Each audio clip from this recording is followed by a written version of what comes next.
I am not a violent person. But the shit my neighbours must have heard while I was playing Blade and Sorcery would get them put in witness protection. I need to be incarcerated. The first time I ever played this game was at my friend's house, on a quest port with all the visual fidelity of this claymation. So when I bought this game on Steam the other week, because I'm totally okay and everything is fine, I could not shut up about how cool it was. Holy... Oh my god, dude. That's gotta be at least like...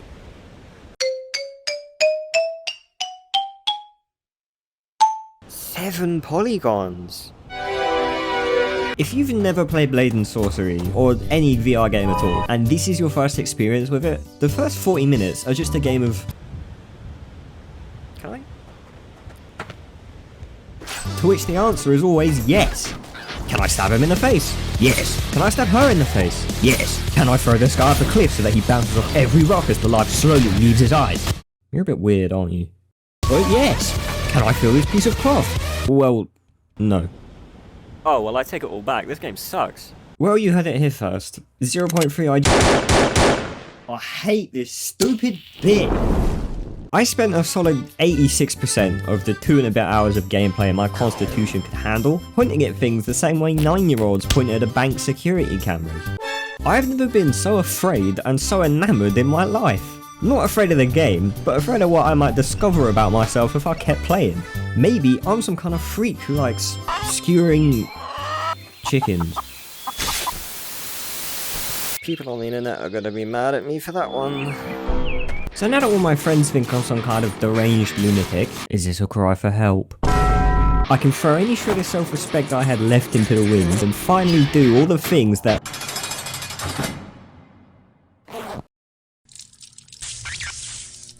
This game is an example of what VR should have been by current year without being poisoned by the metaverse and Zuckerberg and maybe you meta suck my ball. This is great, but nothing's perfect. Some of the time the enemy AI just wasn't there.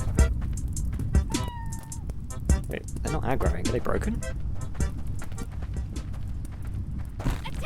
Oh shit. It's definitely an improvement on the quest port, but there are still times they do something so lambastedly stupid. I wonder if they were trying to clock out on purpose. Stop moving to my left, you're trying to get me tangled up in my wires, you... I'm not sure if this was just a graphical issue on my end, but there were times I'd look down and suddenly my shadow would start reflecting what I look like in real life instead. And my shadow makes me look like a 5-year-old? Why are my fingers so skinny? Why do I look about 5'6"? And sometimes I get this issue where people would mysteriously collapse around me. Besides all the maiming, this game also has one of the most well thought out and intricate story of any VR game I've ever played. Everybody in the world has some sort of connection to each other, like the pirate you meet at the start of the game who sells you weapons. This guy's voice is like silk. I'd let him lull me to sleep with a bedtime story anytime.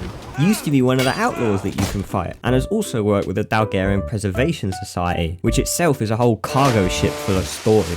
The world building and the lore are great, but they're brought to me exclusively through the most inaccessible font, on pieces of paper amounting to a whopping 12 pixels in my Quest 2. And even that's still hardly a criticism, because what are they supposed to do? Invent a fantasy phonograph? That's only a short domino chip away from why doesn't this game have nuclear bombs? I mean, this game makes the Battle of Hastings look like a fucking cheese rolling competition. I guess they have the right to make compromises somewhere. It's not like any of us were gonna read that many words anyway. I want whatever these guys were on, Jesus Christ.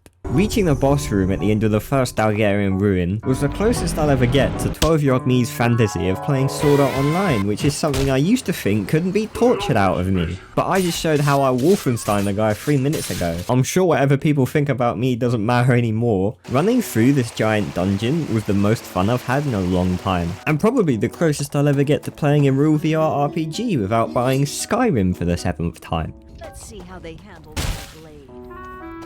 What blade? You're using axes, you moron!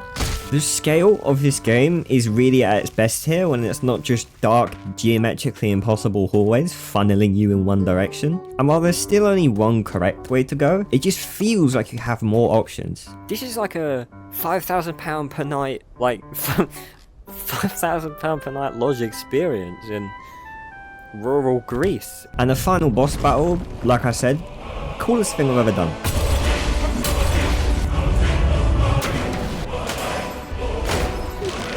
You bitch! Yeah! Fucking suck! Bitch! Oh my god! Is that for me?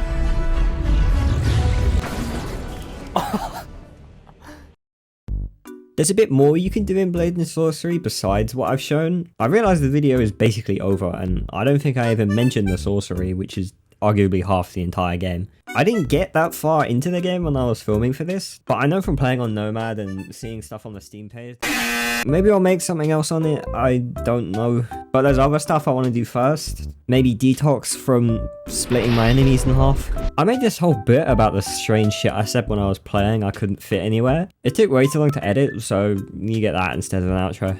Don't worry, just concentrate on whatever you're doing over there. Turn your speakers all the way up, you can trust me. This thing is huge. That is massive. Stands in front of a mirror, immediately starts stripping on cam. Oh, you're shit! You're shit! Wait for me, box. I'm coming. Jiggle physics. You're next, fucko.